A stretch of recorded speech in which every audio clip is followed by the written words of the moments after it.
And there's a fire that I won't slay. There's a fire burn the fire brigade. Help our souls tonight, we are losing this fight. Oh, help our souls tonight. There's no one on our side who's gonna help our souls tonight. 앞에 보이는 게 이 자그로스 산맥, 그리고 쿠르디스탄 산맥, 그리고 타우루스 산맥을 둘러싸고 이렇게 비옥한 추석달 모양이 되어 있죠. 이게 고대 근동이에요. 고대 근동. 지금은 고대 근동이라는 말을 안 쓰죠. 그래서 뭐 어떤 표현을 써요? 지금은 중동. 그러니까 현대 사회에서 중동이라고 말할 때 그 중동이 고대 근동이에요. 고대 근동. 그러면 성서 고고학을 통해서 발굴된 토판과 유물을 통해서 이게 어떻게 족장시대의 이야기가 아까 줄리우스 벨하우젠과 그 이후의 사람들이 말하는 것처럼 거짓말이 아니고, 혹은 이 사람들은 뭐라고 했냐면 성경의 창세기 이야기는 예를 들어서 모세가 살던 시대잖아요. 예를 들어서 아브라함이 뭐 BC 한 2000년대 사람이다 했을 때 이거는 2000년대 이야기가 아니야. 이거는 8세기 혹은 7세기 5세기 때 배경을 가지고 쓴 이야기야. 예, 그런 거죠. 마치 그런 거예요. 추장전을 해요. 추장전을. 그 추장전이 정확히 언제 얘기인지 모르지만 대충 우리는 조선시대라고 생각하죠. 조선시대. 그런데 그 이야기를 현대화해서 만들 수 있잖아요. 현대처럼. 양복 입고 현대의 이야기로 만들 수 있잖아요. 이런 식으로 벨하우젠 같은 사람들은 창세기를 보고 창세기에 나와 있는 이런 양식이라든가 문화라든가 이런 것들이 이거는 BC 2000년대의 문화가 아니야. 8세기 때, 7세기 때 혹은 5세기 때 문화야. 그러면서 이걸 부정했다고, 역사성을요. 근데 성서 고고학으로 발굴된 문서들과 그리고 유물들을 통해서 실제로 BC 2000년대 혹은 BC 1500년대 성경에서 말하고 있는 이 관습이 있었구나. 그것이 알게 된 거죠. 그래서 오늘은 몇 가지를 설명하는 시간을 가지려고 합니다. 그 중에 하나 중요한 게 이 누지 이야기예요. 누지는 옆에 지도에 표시를 해놨는데, 저 강이 지금 보이세요? 유프라데스 티그리스강 두 개가 있거든요. 이 티그리스강 쪽에 지금 누지라는 도시가 있어요. 누지. 이 도시 이름이에요. 도시 이름. 15세기경 때 도시죠. BC 15세기. 중동기. 이 누지라는 곳에서 발굴을 하다가 토판 약 2만 개를 발견했어요. 2만 개의 토판들. 이런 모양입니다. 이런 모양.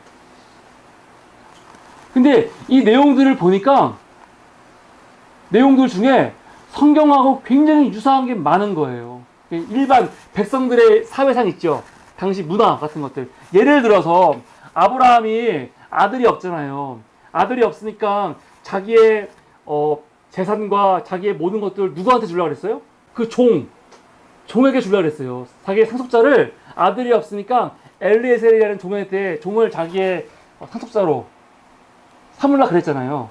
그럼 우리가 이걸 보면서 이게 성경 보면서 그냥 아브라함이 종을 되게 좋아했구나. 그게 아니라 이 누지 문서를 보니까 실제로 BC 15세기 때 사람들은 자식이 없으면 자기의 종들 중에 한 명을 양자로 입양을 해서 그 사람한테 자기를 부양하게 하고 자기가 죽을 때 모든 재산을 다 상속을 했던 게 굉장히 일반적인 당시 관습이었다는 거죠. 아브라함이 자식이 없으니까 사라가 자기 여종을 주잖아요. 여종을 통해서 자식을 낳으라고 하잖아요. 나중에 야곱도 라헬과 레아가 아들 싸움 하려고 자기 여종들을 보내서 아들을 막 얻으려고 하잖아요. 우리가 볼 때 너무 이상할 수 있잖아요. 씨바지도 아니고. 뭐 그럴 수 있지. 워낙 부자니까. 그런데 그게 당대에는 이상한 게 아니라는 거예요. 이 누지 문서를 보니까 아들이 없을 때 여종을 남편한테 보내서 자식을 삼게 하는 게 실제로 있는 거예요. 실제로. 오히려 어떻게 되냐면 종을 입양했어요.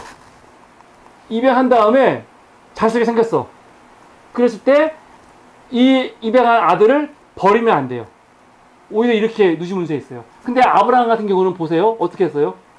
하갈과 결혼해서 아들 낳았잖아요. 이스마엘. 근데 이삭 태어나니까 어떻게 했습니까? 이스마엘과 하갈을 쫓아냈죠. 쫓아날 때 보면 아브라함이 막 좀 망설이는 모습들이 나와요. 괴로워하는 모습들. 이게 뭐 당연히 뭐 이스마엘도 아들이니까 괴로워했겠지 할 수도 있는데 당시 일반적인 관습으로는 그렇게 하면 안 되는 거예요. 안 되는 거예요.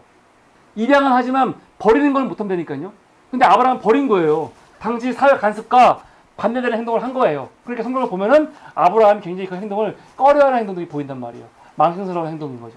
그러니까 이런 거 봤을 때, 이 누지 나와 있는 이 문서들을 통해서 성경에 나오고 있는 이런 구체적인 문화라든가 관습이, 허무맹랑한 게 아니구나. 야곱이 자기 형한테 장자권을 사잖아요. 팥죽으로. 이거 웃기지 않아요, 사실은? 참, 형이 배고파서 오니까 팥죽 끓여주면서 형 이거 줄 테니까 나한테 장자권 줘. 샀단 말이에요. 이거 너무 웃기잖아요. 그런데 실제로 누지문서를 보니까 팥죽은 아니지만 양 3마리를 주면서 장자권을 구매했다는 내용이 있어요. 그러니까 장자권은 정말로 매매할 수 있는 권리였어요. 매매할 수 있는 권리. 그런 문화 안에서 야곱의 이야기, 에서의 이야기가 나온 거라고요. 나온 거예요. 스스로 나온 게 아니고. 그러니까 성경에 있는 이야기가 단순히 그렇게 거짓말이 아니구나. 이런 걸 알 수 있는 거죠. 그리고 창세기 31장에 보면은 결국은 야곱이 형을 피해서 도망가잖아요. 그 삼촌 집에 도망가갖고 여기서 20년 있다가 다시 돌아오는데 돌아올 때 보면은 삼촌한테 엄청 많이 속았어요. 고생 엄청 하고.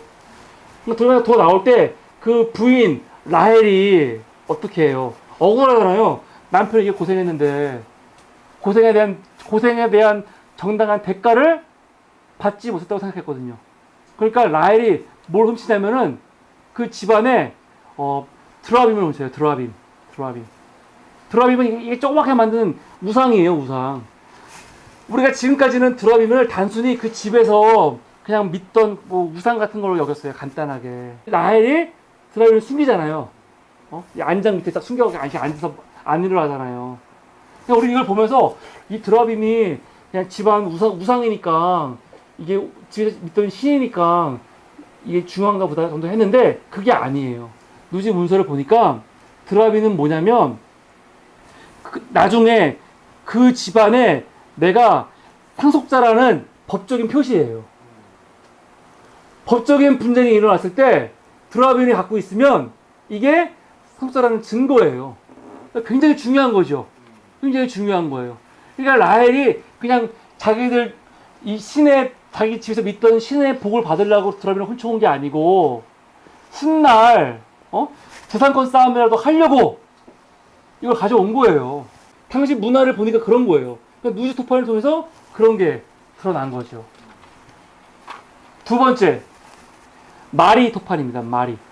누지는 BC 15세기잖아요. 근데 아브라함 족장 시대가 보통 저 같은 경우는 BC 2000년대 중반, 2000년, 2100년, 2000년, 1900년도 그때쯤이란 말이에요. 근데 아까 본 마리는 1500년대니까 이미 족장 시대하고 한 500년 차이가 나는 거잖아요. 그러면 이렇게 오래된 건데 근데 그게 오래된 차이가 아니에요. 고대인들은 사회 변화가 그렇게 심하지 않잖아요. 우리 현대인들 오니까 10년만 지나도 확 변하지만 옛날에는 시간이 뭐 100년, 200년 지나도 변하지 않아요. 그러니까 누지 문서에서 나오는 게 아브라함 시대의 문화도 반영하지만 아까 봤듯이 야곱 시대의 문화도 반영하잖아요. 큰 차이가 없다고요. 근데 이 누지 문서는 BC 2000년대의 이야기예요. 누지는. 마리. 죄송합니다. 이거 오타입니다. 마리. 아까가 누지고. 누지는 티그리스강 쪽에 있었고, 마리는 유프라데스강 쪽에 지금 있어요. 마리. 누지 문서 같은 경우는 일반 백성들의 모습이었죠. 서민들의 모습, 관습, 생활상이었다면, 마리는 그런 문서는 아니에요. 왜냐면, 마리 왕궁에서 발굴된 거거든요. 왕궁, 당시 마리의 왕이었던 짐리림이라는 왕이 있는데, 그 왕이 자기의 그런 신하들을 바벨론으로 보냈을 때 그 신하들과 주고받은 편지들이에요. 이걸 마리 문서라고 하죠. 그러니까 이 문서에는 어떤 게 있냐면 굉장히 공문서 성격이 강한 거죠. 공문서. 근데 여기를 통해서 중요한 거 창세기 15장에 보면은 하나님이 아브라함과 언약을 맺으세요. 언약을 맺을 때 어떻게 맺냐면 아브라함한테 너 3년 된 암소, 그리고 3년 된 암염소, 3년 된 순양, 산비둘기, 비둘기 새끼를 잡아서 다 반으로 쪼개잖아요. 쪼개서 딱 나열해 시켜요. 아브라함이 그렇게 하죠. 근데 그날 밤에 제가 읽어볼게요. 해가 져서 어두울 때에 연기나는 화로가 보이며 타는 횃불이 쪼갠 고개 사이로 지나가더라 했어요. 사실은 이게 도대체 무슨 말인지 몰랐어요. 이게 뭐지? 그러니까 짐승을 잡아놓고 쪼개놨는데 거기에 불이 확 지나가는 거예요. 지나간 다음에 그 다음에 이제 하나님과 아브라함이 언약을 맺으시는데, 이게 마리 문서를 보니까 그 당시 언약을 맺을 때, 계약을 할 때, 쌍방이 계약을 할 때 하던 방식이에요. 이런 식으로 당시 당나귀를 잡아서 쪼개요. 그리고 쪼갠 사이로 계약을 맺은 2명 있죠. 2명이서 거기 지나가는 거예요. 이게 뭘 의미하냐? 우리 중에 계약을 파기하는 사람은 이 당나귀와 같이 될 것이다. 그 상징인 거예요. 이거를 이 마리 문서를 통해서 알게 된 거예요. 근데 이걸 보고 창세기 15장을 보니까 하나님이 아브라함과 계약을 맺으실 때 짐승을 쪼갠 다음에 거기에 불이 지나가잖아요. 근데 그 불은요, 성경에서 보면은 하나님을 상징하는 거예요. 하나님의 임재의 상징이죠. 그러니까 모세가 하나님 만났을 때 어떻게 만나요? 막 불타오르는 떨기나무에서 만나는 거 아니에요? 불에서. 그러니까 불은 곧 하나님의 상징인데 하나님이 지나간 거죠.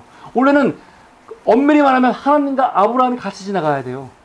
쌍방이. 그런데 아브라함은 지나가지 않고 하나님만 지나간 거예요. 이 계약이 언제 나왔냐면 아브라함이 자기는 아들이 없고 나는 내 종 엘리에셀을 나의 성소로 삼으려고 한다니까 하나님이 무슨 말이야. 너의 씨를 통해서 저 하늘의 별, 저 바다의 모래 같은 자손을 주겠다 약속하시잖아요. 그 약속을 지키겠다는 거죠. 지키지 않으면 내가 이 짐승같이 쪼개져 죽어버릴 거예요. 그 정도의 강한 언약을 하나님이 보여주신 거예요. 근데 그게 그냥 막 한 게 아니고 그 당시 문화에서 정말로 법적인 체결을 할 때 그 형식으로 보여준 거죠. 이게 마리 문서를 통해서 알게 된 거죠. 세 번째, 우가리트입니다. 지금 누지와 마리는 이 유프라데스 티그리스강 메소포타미아죠. 근데 저기 우가리트는 지중해 옆에잖아요. 저기는 레반트예요. 레반트. 가나안이라고도 부르죠. 가나안. 레반트를 보통 반으로 나눠서 얘기를 해요. 반으로 나눠서 위는 시리아, 밑에는 팔레스타인이라고 하는 거죠. 팔레스타인. 우가리트에서 발견된 문헌은 더 중요한 게 이스라엘이 정말로 정착해서 생활한 곳이 레반트잖아요. 가나안이잖아요. 근데 가나안의 문화를 저 우가림 문서가 설명해 준 거죠. 우가림 문서가. 우가림 문서를 통해서 많이 알게 됐는데 그 중에 하나가 바알신이에요. 바알신. 사실 성경에 보면은 바알신 많이 나오잖아요. 많이 나오는데 그 전까지는 바알신에 대해서 몰랐어요. 사실은 그냥 성경에서 그냥 말하는 거라고만 알았단 말이에요. 정확히 몰랐어요. 근데 우가리트 문서를 보니까 당시 바알 신앙의 어떤 신앙인지 그 형태가 완전히 드러난 거죠. 완전히. 하나님께서 이 이스라엘 백성들이 가나안 정착한 이후에는 다 바알신, 그러니까 엘리야도 너희가 하나님, 여호와가 너희 하나님이면 여호와께로, 바알이 너희 하나님이면 바알을 가라 그러거든요. 그러니까 바알이 굉장히 강한 가나안에서 신인데, 이렇게 신앙의 변절 혹은 바알을 믿는 거를 성경은 보면은 뭐라고 표현하냐면 간음이로 표현해요. 간음이요. 너가 간음하였다. 그렇게.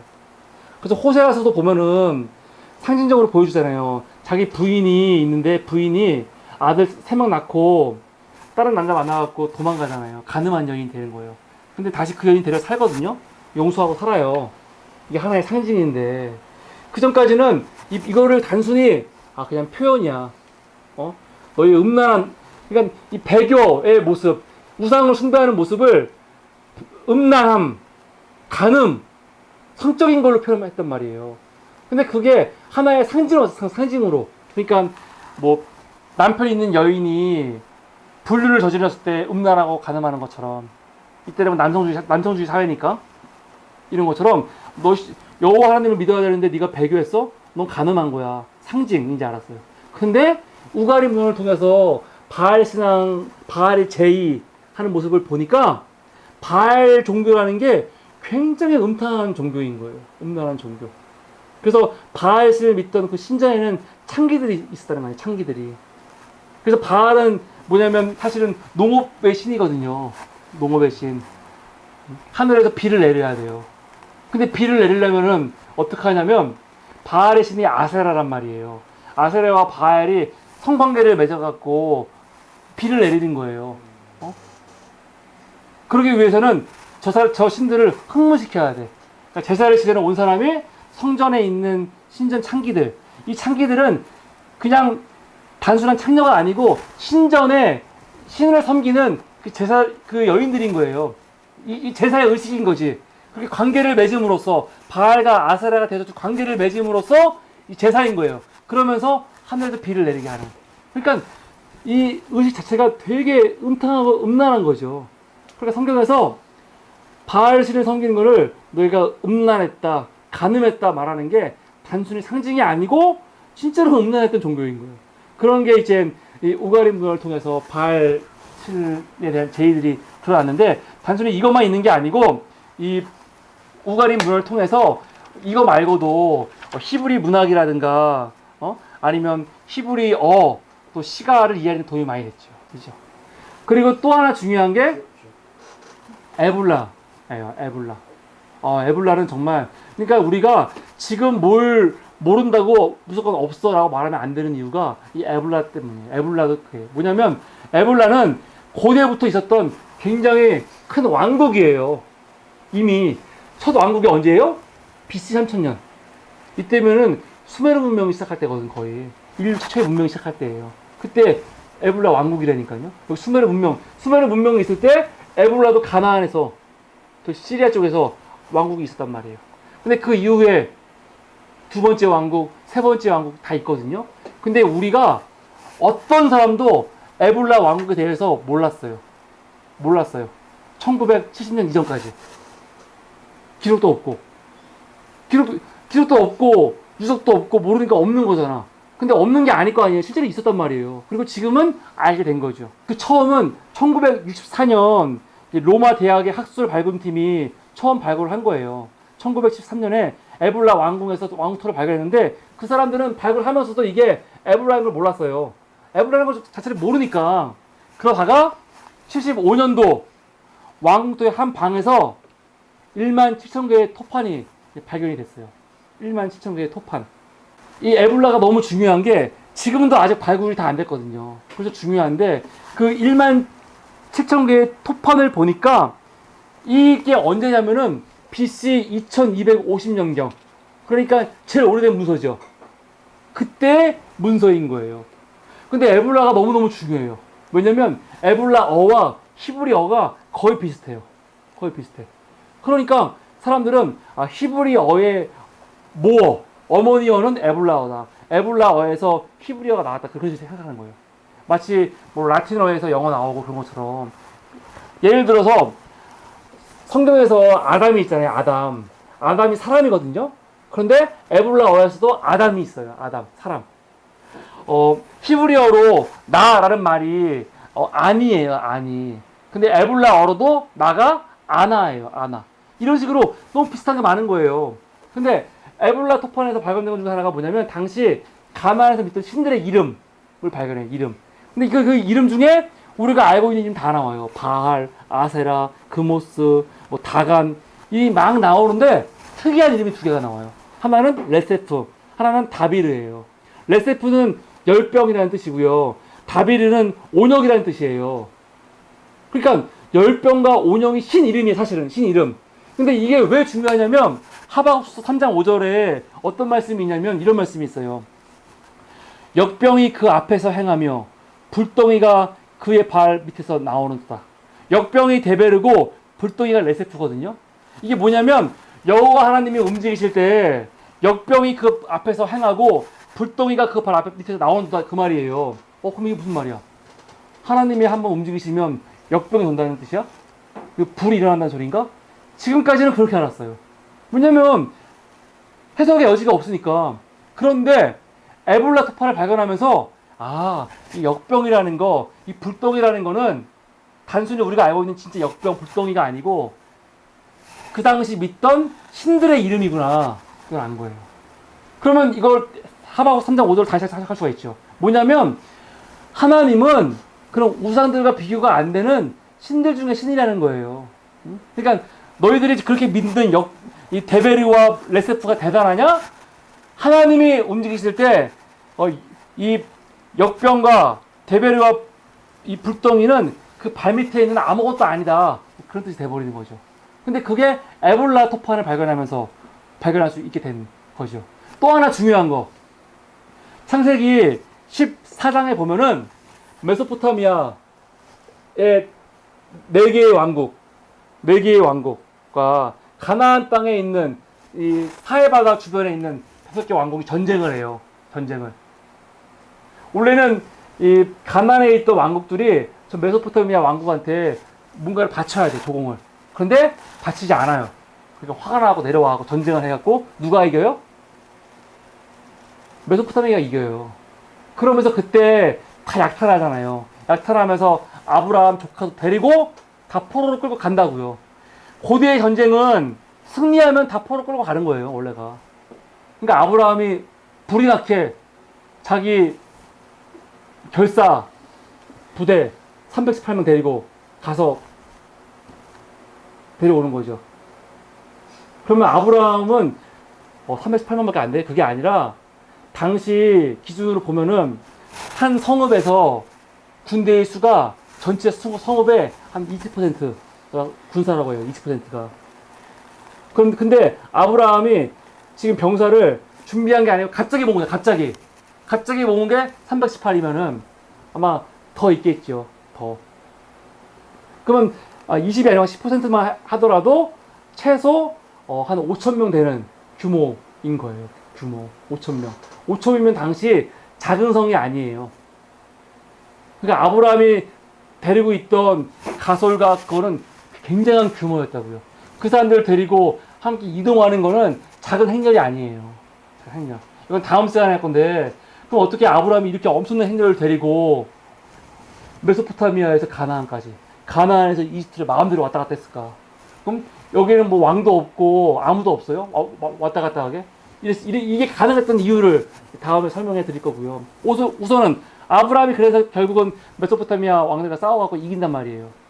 그런데 중요한 건 성경에 당시 메소포타미아 왕과 싸웠던 가나안의 5개 나라 있죠. 성경 창세기 14장을 보면은 명단이 나와요. 소돔 왕 누구, 고모라 왕 누구, 스보임 왕 누구 쫙 나오거든요. 근데 그거와 똑같은 명단이 이 에볼라 토판에서 발견이 된 거예요. 근데 그게 단순히 소돔, 고모라, 뭐 스보임 도시 이름이 똑같은 게 아니고 그 순서 있죠. 순서까지도 똑같은 거예요. 똑같은 거. 이건 되게 의미가 있죠. 순서를 아무나 쓰는 게 아니잖아요. 보통 뭐 맨 앞에 가야 될 나라들이 먼저 있을 거 아니에요. 그거 먼저 쓰고 가는 거지 막 쓰진 않는다고요. 그러면 이게 무슨 말이냐면 당시에는 아마 가나안 이 사해 쪽에 있던 그 왕들이 도시들이 아마 연합체가 있었을 텐데 아마 소돔 왕이 제일 셌나 보다 할 수 있는 거죠. 근데 에볼라의 문서는 어떤 문서냐면은 거래 문서예요. 거래 문서. 무역하고 거래 문서. 돈 계산하는 문서. 그런 문서거든요. 그러면 이미 이때 에볼라와 여기는 무역을 했다는 거죠. 그런 것들.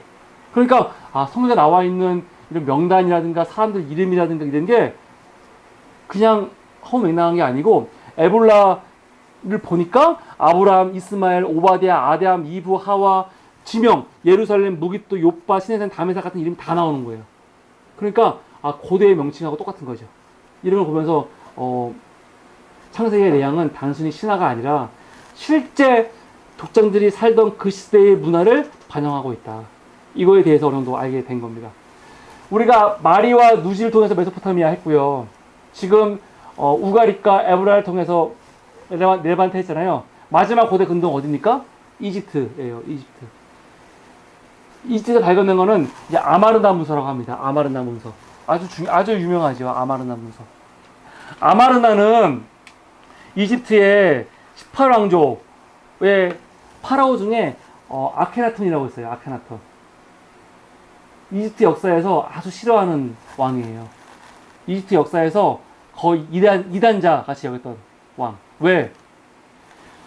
이집트가 전통적으로 믿어오던 신을 믿지 않고 이 아케나톤은 거의 유일신 사상을 가져왔거든요. 아툼신을 유일신으로 만들어가지고 이걸 믿으려고 그랬어요. 그러면서 수도를 아마르나로 가서 아케나톤 때 15년간 수도가 아마르나예요. 근데 아케나톤 죽은 다음엔 얼마나 아케나톤을 싫어했는지 이 땅을 그냥 완전히 폐허로 만들어버려요. 부시진 않았지만 그냥 방치죠, 방치. 이집트에서는요, 방치되면요, 다 모래에 감춰져 버려요. 그래서 사진 보면요, 피라미드, 스핑크스 같은 것도 다 모래에 이렇게 뭐죠? 묻혀있는 거 보이잖아요. 그러니까 진짜로 모르는 거예요. 근데 이 아마르나를 발견한 거죠, 나중에. 근데 그 안에 보니까 여기서 굉장히 중요한 문서들이 많이 나오는데, 그 중에 하나가 이 아마르나 이 문서입니다. 이 문서들을 통해서 모세가 나와서 이제 출애굽하고 여호수아 가나안 들어가잖아요. 그 당시의 이야기들을 담고 있는 문서들이에요. 가나안에 있었던 가나안 도시의 왕들이 이집트로 보낸 편지들, 이런 것들이 많아요. 그럼 여기 보면은 지금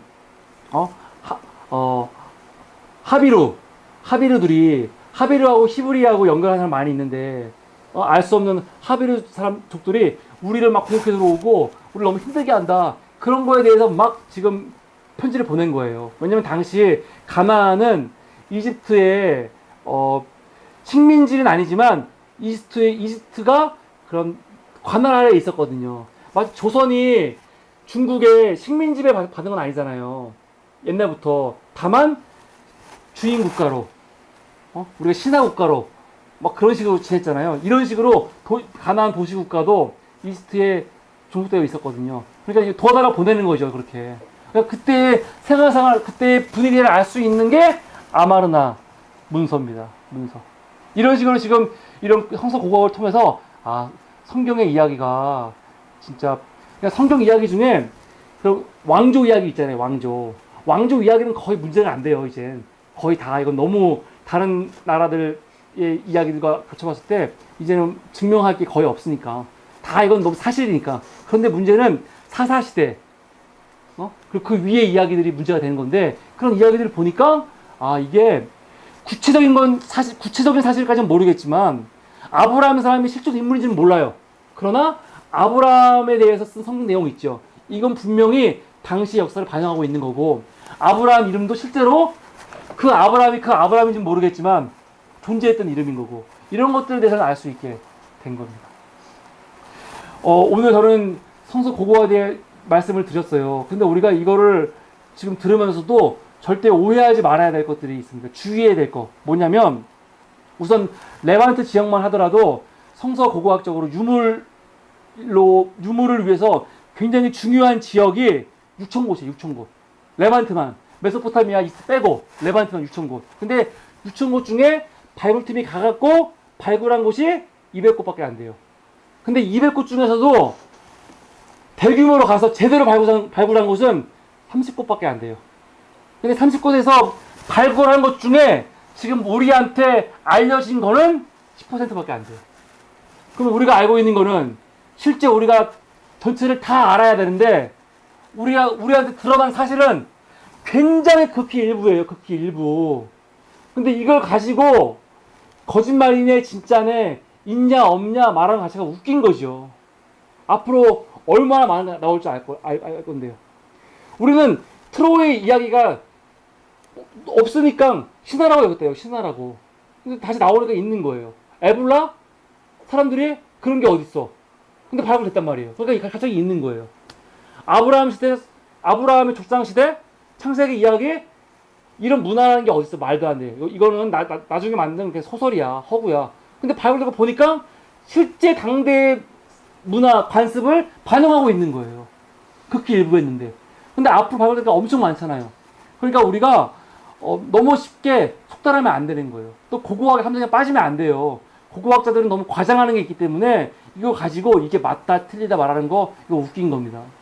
그런 사고를 가지고 해야 되지만 중요한 거는 고고학을 통해서 성경만으로는 채울 수 없는 빈자리를 채울 수 있는 게 있어요.